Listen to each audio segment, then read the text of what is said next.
Imagine having to pin Need one. So we'd worked together before, but not on a regular basis.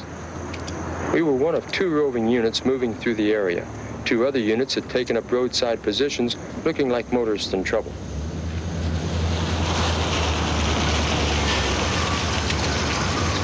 You fellas need a hand?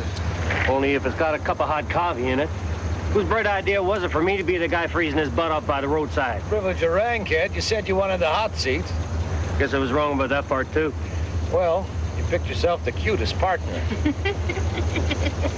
You see anything? Not even another car. Well, let's hope it stays that way. We're going to cruise over to 9th, give Jim and his partner some coffee. You want us to hit you on the way back? Might as well. We ain't going nowhere. Have a good time.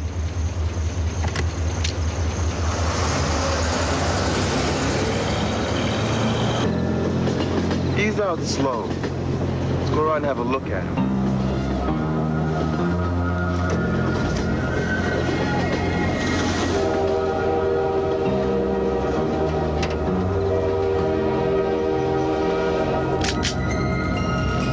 It's insane. I'm sitting there watching this big goofy bird. I don't know, big bird or something like that. Hey, check this out.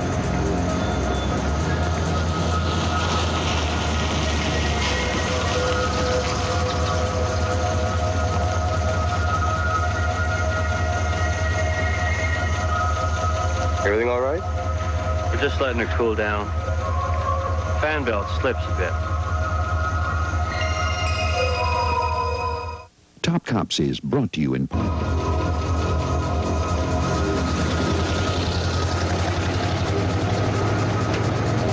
Run me a plate. 7L4362, Michigan. Or Oklahoma. Ed Muzzy couldn't make out any more than the colors and the numbers, guesstimating it was from Michigan or Oklahoma. But the check came back clear, so he let it drop. The occupants of the car had been young and black, but they hadn't followed the MO, so he figured they weren't our guys. For the first 3 hours, nothing happened. Nobody saw anything. How's Ann doing? Still going out with her? Yeah, she's great. When are you two gonna get serious? I don't know. I'm too young to get married.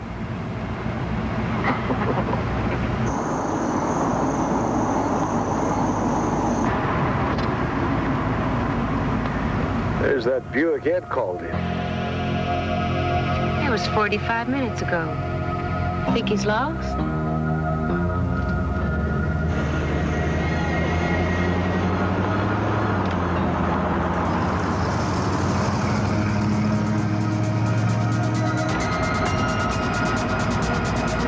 I don't see anybody. Low riders. Some of the guys around here think it's cool to drive around scrunch low. I'm taking the next turn.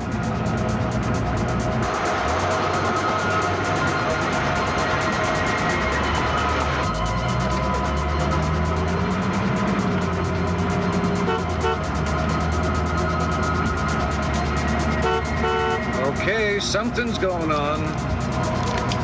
All units, this is Decoy 1. We have a tailing car at 9th and St. Clair.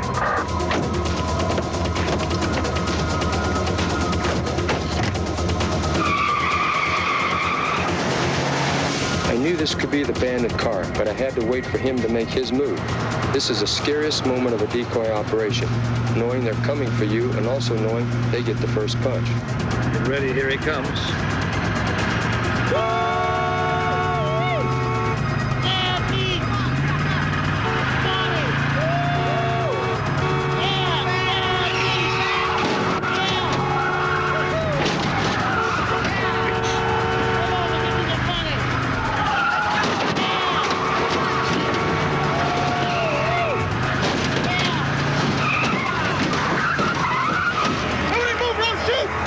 At a bad angle and couldn't shoot without hitting me.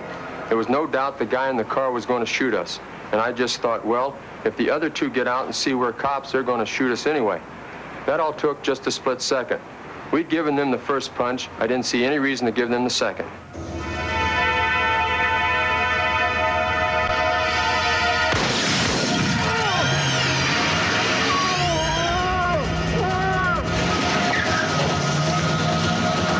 In pursuit southeast on St. Clair from 11th. Shots fired. I repeat, we're in pursuit. We were hitting 50 to 60 miles an hour, but we were just staying on their tail. The area where they led us had no street signs, and we were really unclear as to exactly where we were, so we couldn't direct our backup. A few minutes later, they made 2 quick turns, and we momentarily lost sight of them. When we spotted the car again, it had stopped. Damn, Lord, Jeff, easy, careful. Careful, Bill, might be an ambush. Keep me covered.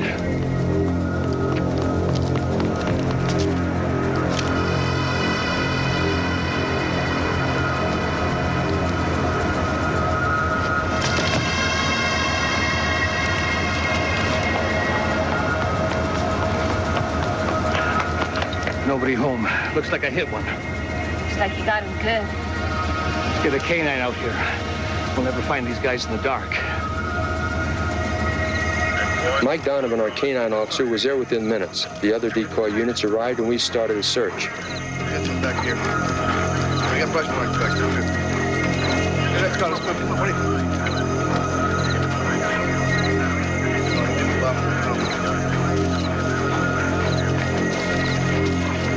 do you got something?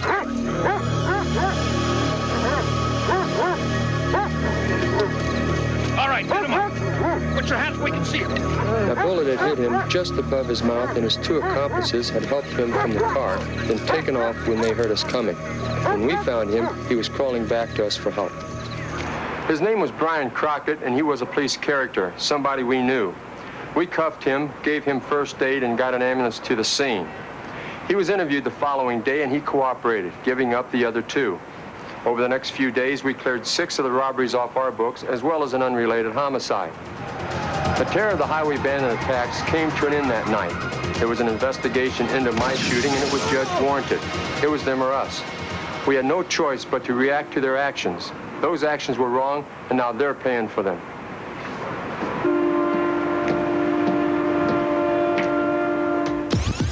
The weigh-ins, Wednesday. We return.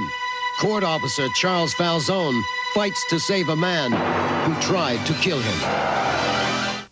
And now, court officer Charles Falzon and the subway mugger.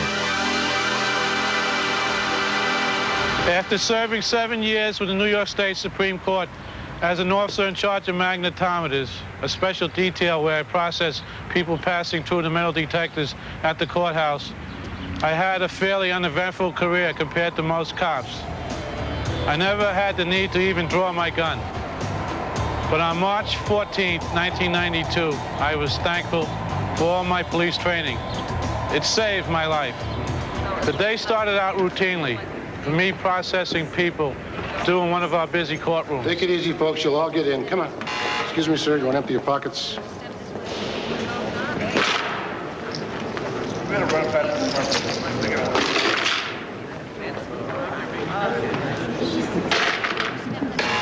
You got any coins or keys or anything in there? Extend your arms, please. You ought to check your machine, man. Maybe there's something wrong with it. Yeah? Do that. What's that? Placing you under arrest. Oh, come on, man. I'm just going inside to see my friend's trial. Not today, you're not. Hey, don't fight me on this. You're going down.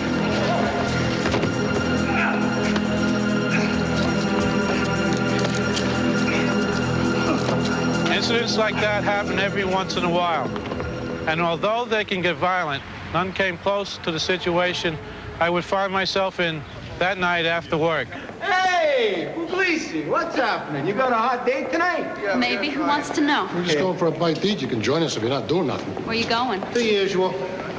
All right, just don't make me order the roast beef, because I'm telling you, it was awful. Every so often, my partners and I would get together after work. It was a chance for us to unwind and talk shop without boring our families. I knew it would be late before the night was through, but I figured I'd be able to grab a cab without any problem. Sometimes I just feel I'd rather be out there fighting the bad guys face to face rather than working in the courts. Yeah, I know what you mean. Sometimes when I start feeling that way, I start thinking about the risks. Then I think about my daughter Ruth growing up without a dad. What's Ruth, 3 now? Yeah, she's growing up fast.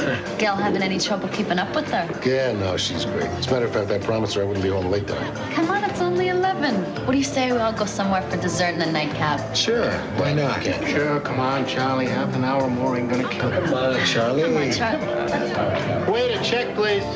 We went to a place that served desserts, and by the time we called it a night, it was 2 a.m. See you next week, you guys. Have a good weekend. Good night, Charlie. Give Gail my best. Night. I could not find a cab, so I decided the subway would be the fastest way home. I was too late for the IRT train, but it was a big station where all the lines connect, and I figured I could find a different train to get me uptown. When I got down to the BMT platform, I realized that I must have missed that train too. I was cold and tired. All I wanted to do was get home. The place was completely deserted. Suddenly, someone was tugging on my jacket. Don't try nothing. My police academy training taught me to grab high on a knife, restricting the movement of the blade. I knew I was cut. Get off me, you bastard! He jabbed me in the forearm, the elbow, and the shoulder on the right side. I couldn't reach my weapon or my cuff, so I had no choice but to hold them off with my bare hands. This guy knew I was a peace officer. I don't know how. I saw him spin around, but I wasn't sure I'd hit him. When the knife went through my palm, it severed some tendons, and I lost some control of my hand. It was hard to hit him, but thank God I landed one lucky blow. I knew the gun was empty, but I started to wonder if this guy had an accomplice somewhere.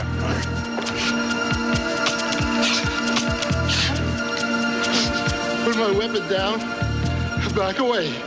Please, help me. Now he needed my help.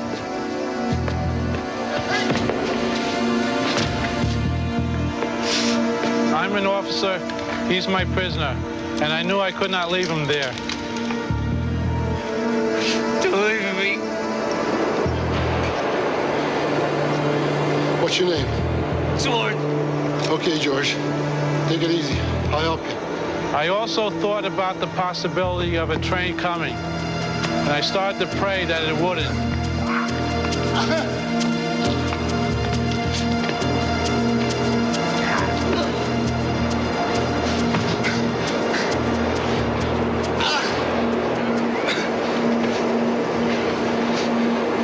You're an ass, George.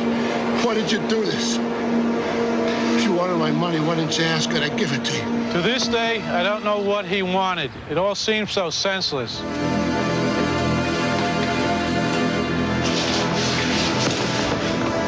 Sorry, George. I'm not doing so well myself. God, I need help. Hello down there. Hello? I was worried it might be Torres's accomplice, but I had to take the chance. What happened here? I've been stabbed and he's been shot. Okay, just hang on, all right? Just hang on. I thought I was all alone down there, but as soon as the young man left, another man arrived. Hey, what's happening here? You all right? He tried to take me off. I had to shoot him. Yeah. I take these trains all the time and don't nothing happen down here. You sure you all right now? I think so. So he dead or what? I don't know, man. He tried to rob you? I know that man meant well, but I remember wishing he would just go away. I prayed for help. Help's on the way. Just rest easy. All right, just rest easy. The transit police called my wife, Gail, and told her what happened. They were great. They went to pick her up and then brought her to St. Vincent's Hospital. How's the other guy doing? Even though I did what I had to do to save my own life, Didn't make it. there was still a certain level of guilt that I hadn't taken his life. But through therapy, long conversations with my priest, and the support of my family, friends, and colleagues, I am learning to live with what has happened. Top Cops returns in a moment with the aftermath of these stories. I don't have one reason you should try Citracel fiber therapy. I have hundreds. From Colorado, one letter states, I just changed from Metamucil to Citracel. Thank you for such a good product. Citracel is different, like the fact that other powdered bulk fibers contain psyllium, which can cause excess gas. But Brian Crockett was sentenced to 15 years in prison for the unlawful use of a weapon and attempted armed robbery. Andrew Gill, the driver of the bandit car, is serving 12 years for attempted armed robbery. The other suspect, a juvenile, pled guilty to attempted armed robbery and will remain in a juvenile facility until the age of 21. Special Agents Diane Sievers and William Simpson both received the Governor's Award for Valor. Both continue to serve with the Illinois State Police. Geraldo Torres died of gunshot wounds in the neck, chest, and side. He died at the crime scene despite Charles Falzon's heroic efforts. He was a known drug user and had a record of possessing and selling narcotics. Charles Falzon is back at work as a court officer for the State Supreme Court in Manhattan. He received the Medal of Honor, the Transit Police Chief's Award, and a Merit Performance Award for heroism from the Chief Judge of the Court of Appeals for his remarkable humanity and selfless courage. Charles Falzon has still not fully regained all sensation in his right hand.